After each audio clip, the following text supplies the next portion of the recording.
तर भगवद्गीता समजून घेण्यासाठी काय आवश्यक आहे? पहिल्यांदा की भगवंताचे शब्द आणि भगवंतामध्ये कोणताही फरक नाही. One should receive this knowledge in A very respectful mood. बघा सांगितलं इथं, फार आदरत्या, एकदम नम्र बनून, पूर्ण शरणागत होऊन मग हे ज्ञान घेतलं पाहिजे. With desire to perfect one's life. Although the Lord is not present personally before us, His instructions are as good as Lord. बऱ्याच वेळेला लोक असं म्हणतात की अर्जुनाला उपदेश देण्यासाठी कृष्ण होते. हो, आम्हाला कुठे कृष्ण आहे समोर? कुठे आहे आमच्याकडे कृष्ण? आहे का आपल्याकडे? तर आपल्याकडे नाही, आपल्याच्या प्रत्येकाच्या जवळ आहे कृष्ण भगवद्गीतेच्या रूपामध्ये. म्हणून आमचे भक्त जेव्हा भगवद्गीताचं वितरण करतात, लोकांना आमच्या घरी आहे की भगवद्गीता? भक्त तुमच्या घरी आहे, तुमची कुठे आहे? भगवद्गीता ही माझी असली पाहिजे. कुणाची? माझी. माझ्या आईची वेगळी, माझ्या वडिलांची वेगळी, माझ्या भावाची वेगळी, आणि ही माझी आहे. तर भगवान प्रत्येकाची पर्सनल रिलेशन असलं पाहिजे. का तुम्ही म्हणा माझ्या वडिलांचं नातं आहे, चालते की मी राहतो आपला बाजूला, तर तुम्ही बाजूलाच राहाल काय स्वरूप आहे ना. तर भगवंताचं नातं कसं पाहिजे? प्रत्येकाचं व्यक्तिगत, पण वन टू वन नातं पाहिजे का नाही आपलं प्रत्येकाचं? माझी पण ओळख पाहिजे. जर तुमचा मित्र म्हणाला चला तुम्हाला पंतप्रधानाची माझी ओळख आहे, तुझी ओळख करून देतो, आनंद होईल का नाही? का तुम्ही म्हणणार आहे तुझी आहे ना ओळख, पास केली कशाला राहू दे, तुम्हाला ओळख करून देतो, चला चला चला. विशेष व्यक्ती आहे. तसं भगवंत हे परम विशेष आहे. तर प्रत्येकाचं नातं घन असलं पाहिजे, आणि नातं जोडण्याचा मार्ग भगवद्गीता आहे. भगवद्गीतेच्या रूपाने भगवंत उभे आहेत, समोर आहेत आपल्या. म्हणून प्रत्येकाची भगवद्गीता कशी पाहिजे? माझी आहे भगवद्गीता. पर्सनल कॉपी असली पाहिजे प्रत्येकाची. कशी पाहिजे? पर्सनल कॉपी असली पाहिजे. आणि ती वाचली पाहिजे. नाहीतर माझे म्हणून नुसतं ठेवलं तर भगवंताला तुम्ही कुलपात लावून ठेवण्यासारखं होईल, आहे ना. भगवंताला वेळोवेळ बाहेर आणून त्यांचे दर्शन घेतलं पाहिजे का नाही? त्यांचा अनुग्रह घेतला पाहिजे, त्यांचे आशीर्वाद घेतले पाहिजे. ते कसे भेटणार आपल्याला? ज्या वेळेला भगवद्गीता आपण वाचन करू, श्रवण करू. त्यानंतर शेवटी काय सांगितलेलं आहे? There is significance by Bhagavad Gita is spoken on the battlefield. आणि एक आणखी महत्वाचं कारण आहे की भगवद्गीता ही युद्धभूमीवर का सांगितली गेली. Bhagavad Gita is for those who want to tackle the battle of life and to deliver us from the ignorance. ज्या ज्या लोकांना वाटतं की हे जे युद्ध चाललेलं आहे, कोणतं युद्ध? भारत पाकिस्तान काय, रशिया युक्रेन? बरं, या युद्धांचं कारण काय? जे आता संपूर्ण जगामध्ये वेगवेगळ्या ठिकाणी इराण इराक चाललेलं, इकडे तिकडे युद्ध चालले, कारण काय? वर्चस्व. आणखीन महत्वाचं आहे अहंकार. आणखीन स्त्रीचा अपमान, आणखीन गोमातेचा अपमान. असे अनेक कारण आहेत. परंतु सर्वात महत्वाचं कारण आहे असंतुष्टी. युद्ध जे चालले ना, व्यक्ती संतुष्ट नाही म्हणून युद्ध होतात. घरामध्ये युद्ध असू द्या, घराच्या बाहेर असू द्या, गावात असू द्या, किंवा देश पातळीवर असू द्या, समाधानी नाही कोणी. जोपर्यंत हृदयामध्ये संतोष येत नाही, तृप्त होत नाही व्यक्ती, तोपर्यंत युद्ध चालत राहणार आहे. आणि म्हणून आपल्या जीवनामध्ये पण कायम युद्ध चालतं. भगवद्गीता कुरुक्षेत्रावर युद्धभूमीवर सांगितली गेली, जिथं सर्वच लोक एक मानसिकतेने आले होते. कशासाठी? युद्ध करायचे, मारायचे, वर्चस्व गाजवायचे, है ना. आणि त्यांना असं वाटतं की ह्या सर्वांना मारल्यानंतर मग आम्हाला साम्राज्य मिळेल, मग आम्हाला मनाची शांती मिळेल. ह्या भावनेने सर्व युद्धभूमी करायला आलेले होते कुरुक्षेत्रावरती. आणि सर्व जमलेले आहेत. आणि भगवद्गीता भगवंतानी कुणाला सांगितली? अर्जुनाला सांगितली, बरोबर. आता प्रश्न आहे, अर्जुन कोण आहे?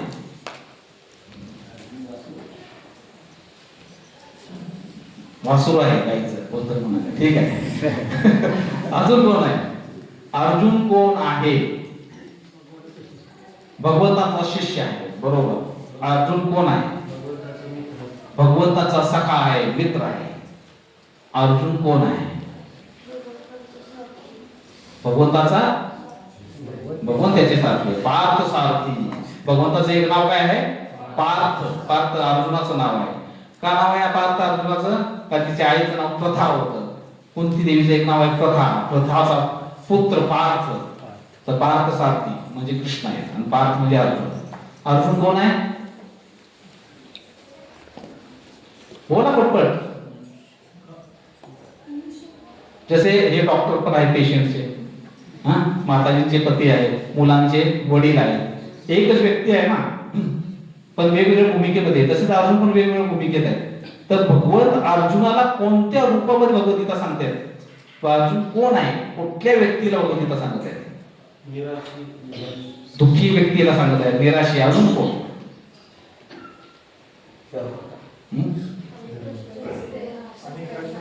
शंका आहे मनामध्ये, ठीक आहे, शंका कोण व्यक्ती आहे त्याच्या पदामध्ये, ठीक आहे. अजून कोण? अनेक कृष्णाने वेढलेला व्यक्ती.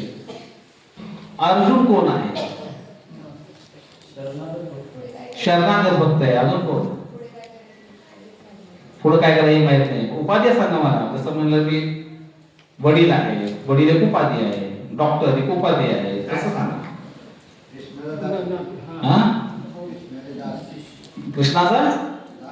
कृष्णाचा दास आहे, ठीक आहे. तिथे तिथंच फिरताय. आपण जरा पुढे जावा, एक पाऊल पुढे टाका, त्याच पायरीवर. बहिणीचा, ठीक आहे, आत्ते भाऊ आहे. काय अर्जुन कोण आहे? बघा, या प्रश्नाशी निगडीत आहे ते. Bhagavad Gita is for those who want to tackle the battle of life to deliver the truth. तर भगवद्गीता कुरुक्षेत्रावर का सांगितली गेली आणि भगवद्गीता का सांगितली, कशी सांगितली, कुठल्या ठिकाणी सांगितली, कोणाला सांगितली गेली? आपण सर्वांशी संबंधित तो व्यक्ती आहे. अर्जुन एक योद्धा आहे, ठीक आहे. अजून जवळ आहे, आता एक पाऊल पुढे आला तुम्ही. अर्जुन एक योद्धा आहे. अजून अर्जुन भक्त आहे, ठीक आहे. दोन. अर्जुन मित्र आहे, झाले. अर्जुन रिलेशन मध्ये अडकलेला आहे, ठीक आहे. सगळं जाऊ दे, आता सांगतो मी, जास्त वेळ ठेवला. अर्जुन हा गृहस्थ आहे, विसरला म्हणजे आपल्यासारखाच आहे, त्याला परिवार आहे. का वैराग्य होता बोलतो, संन्यासी होता? कोण होता अर्जुन? गृहस्थ. आणि सर्वात जास्त युद्ध कोणाच्या जीवनामध्ये असतं? ब्रह्मचारी, वानप्रस्थ, ग्रस्त, ग्रस्त संघर्ष करतो. सर्वात जास्त संघर्ष करणारा व्यक्ती कोण आहे? ग्रस्त. त्याला समतोल राखायचा असतो भौतिक जीवनात. बघा, ब्रह्मचार्यांच्या जीवनामध्ये संघर्ष आहे, पण वेगळ्या पद्धतीचा. पण त्यांना एकच मार्ग संघर्ष काय आहे? वानप्रस्थ ब्रह्मचारी सारखेच आहेत, कारण की ब्रह्मचारी संसार नाही, वानप्रस्थानं पण संसार सोडलेला आहे. संन्यासी सर्व गोष्टीच्या पलीकडे. एक व्यक्ती असा आहे ग्रस्त, ज्याला बॅलन्स व्हायला आध्यात्मिक जीवनाने. आणि ह्या एका व्यक्तीच्या जीवनावर अवलंबून आहे ते तिन्ही आश्रम. ब्रह्मचारी, वानप्रस्थ, संन्यास आश्रम कोणावर अवलंबून आहे? ग्रस्त. ग्रस्त नसेल तर हे तिन्ही सर्वाइव्ह करणार नाही, जगू शकत नाही. आणि ग्रस्त दान करतो, ग्रस्त कमवतो, ग्रस्त संघर्ष करतो, ग्रस्त धनार्जन करतो, आणि मग ह्या आश्रमाचं पालन पोषण होतं. तर युद्धभूमीवरती अर्जुनाला, म्हणजे एका ग्रस्ताला भगवंताने भगवद्गीता सांगितल्याचं कारण काय आहे की ही भगवद्गीता ग्रस्तांसारखी आहे, जे युद्ध संघर्ष करत आहे. कोणतं युद्ध? रात्र दिवस आम्हा युद्धाचा प्रसंग, अंतर्मन बाहेर जग. मनामध्ये संघर्ष आहे, रोज संघर्ष चालतो मनामध्ये. असा आपला एक दिवस जात नाही की आपल्या आत संघर्ष नाही झाला. रोज संघर्ष आहे आपला आत, आपल्या मनाशी, बुद्धीशी, इंद्रियांशी रोज संघर्ष आहे. आणि बाहेर शेजारी पाजारी असते, आपले प्रोफेशनल कामामध्ये कोण व्यक्ती असते, नातेवाईक असतील, मित्र असेल, पण संघर्ष हा आहे. नाही कोण मिळाले तर पती पत्नी तर आहेतच, राहिलेली कसर काढायला मुलं आहेत. तर संघर्ष हा राहणार आहे. म्हणून भगवद्गीता ही कोणासाठी आहे? आपल्यासारख्या ग्रस्तांसाठी आहे. म्हणून भगवद्गीता आपण वाचली पाहिजे.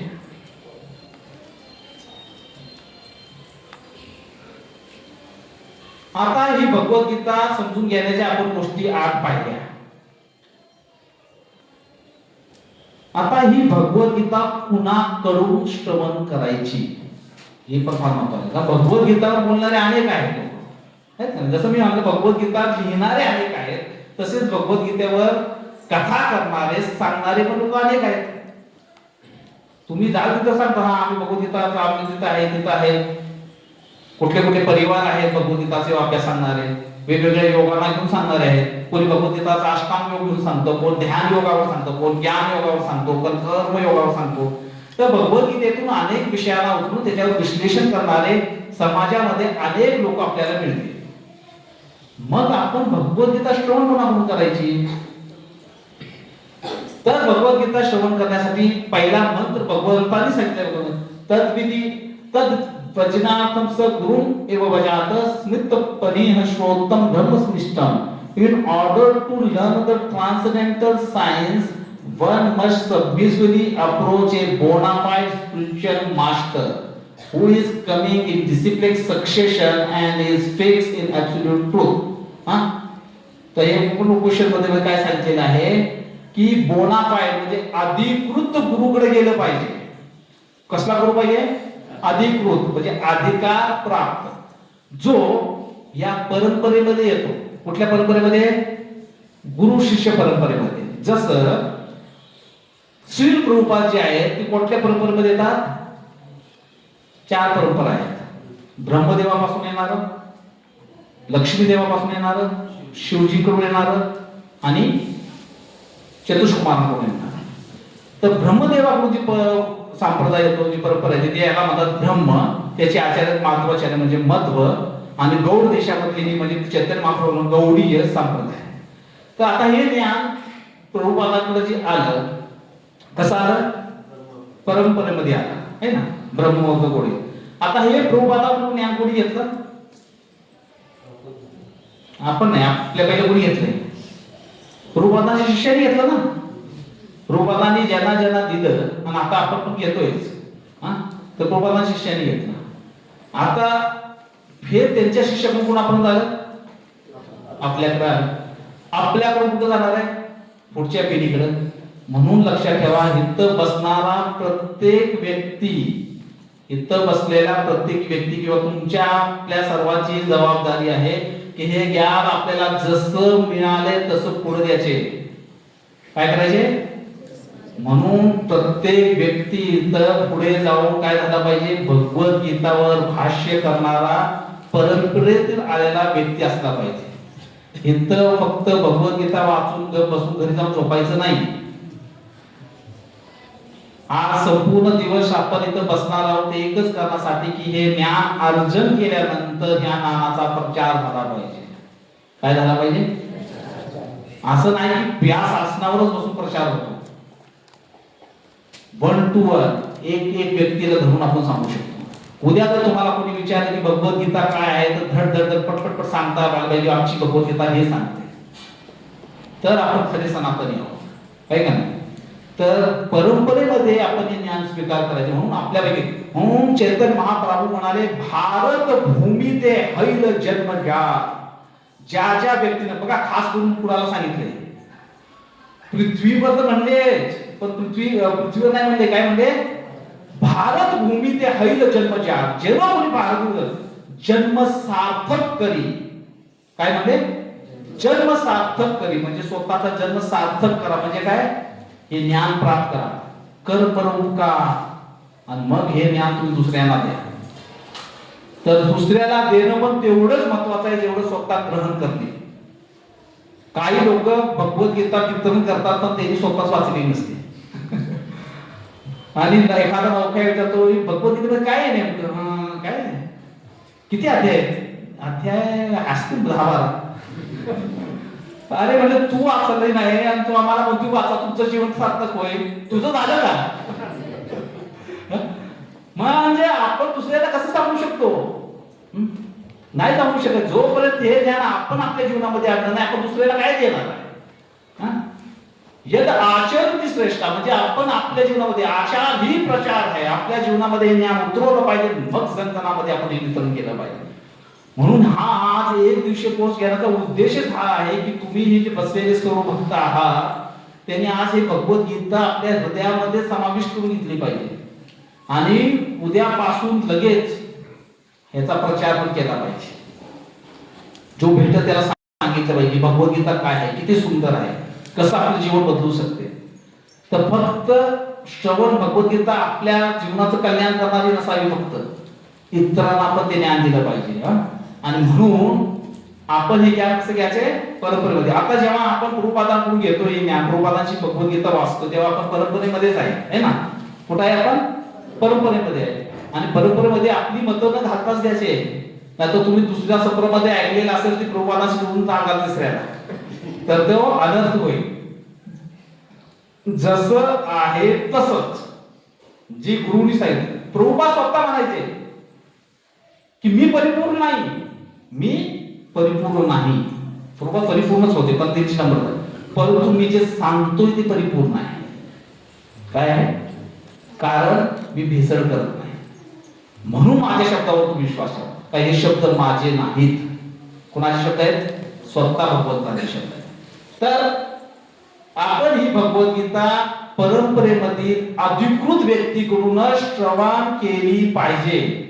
उद्या भगवद्गीता सांगणारा एखादा तिसरा व्यक्ती भेटला, तिथं जाऊन तुम्ही बसला, तर तुम्ही म्हणाल तिथं वेगळं सांगितलं, आता कुठला ऐकू? कुठला ऐकायचे? परंपरेतला ऐकायचे. पुढं आता एखादा व्यक्ती म्हणून गुरु कशाला पाहिजे हो? मी भगवद्गीता घेणार, प्रभुपादांनी दिलेली आहे, वाचणार, मला जे आवडेल ते घेणार आणि माझं जीवन जगणार. चालेल का? मला गुरुची आवश्यकता नाही. बरेच लोक म्हणतात कशाला पाहिजे गुरु? गरज आहे का गुरुची? मी एवढा सक्षम आहे, मी एवढा बुद्धिमान आहे की मला संस्कृत भाषेचं चांगलं ज्ञान पण आहे, मी PhD आहे, मला भगवद्गीता चांगली समजू शकते, मी स्वतःच वाचणार आणि काय करणार? काय करणार? माझ्या जीवनामध्ये उतरवणार, मला जे आवडतं ते घेणार, बाकी काय घ्यायची आवश्यकता नाही. चालेल का? नाही चालणार. Why should I not think of myself? Why should there be one particular authority? एकच व्यक्ती कशाला पाहिजे? Why should not I accept only those things that I feel is right, good and reject the rest? जे मला आवडत ती भगवद्गीतेला घे, जे नाही ते सोडून दे. असं चालत नाही का? बघा, फार सुंदर ते सांगितले. जसे एक उदाहरण दिले, bye accepting the advice of medicines from a qualified physician, we are accepting doctor's authority. उद्या तुम्ही गेला दवाखान्यात आणि डॉक्टरना म्हणाला मला ती हिरवी, निळी आणि पांढऱ्या रंगाची गोळी चालते, बाकी चालतच नाही. येतात पेशंट आमच्याकडे, ती निळीच गोळी पाहिजे, पण गोळीचा रंग बदललेला असतो, ती आता गुलाबी झाली. आता निळीच गोळी कुठली होती बाबा तुला? त्याचा रंग गुलाबी नाही ना, ते निळ्याच गोळीनं फरक पडतो. मग आम्हाला निळ्याच गोळ्या ठेवायला लागतात. तर आपण दवाखान्यात जाऊन डॉक्टरला असं म्हणू शकत नाही की मला या रंगाच्या गोळ्या आवडतात म्हणून मला त्या द्या, किंवा त्या रंगाच्या गोळ्याने मला फरक पडतो म्हणून त्या द्या. आपण डॉक्टरकडे गेलो, त्यानंतर डॉक्टर जी औषध आपल्याला देईल ती आपण जर स्वीकारली तरच आपण बरं होतो. का आपल्या मनानं होतं? आपण कपड्याच्या दुकानात गेल्यानंतर जसं साडीचा रंग बघतो तसं गोळ्याचा रंग बघून चालत नाही. आपल्याला अथॉरिटी जी आहे ती स्वीकारायला लागते. कोण?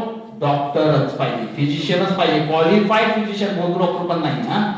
तर त्यांच्याकडून जर औषध घेतलं तर बरं होणार. तर आपण दवाखान्यात गेल्यानंतर जर डॉक्टरची अथॉरिटी स्वीकार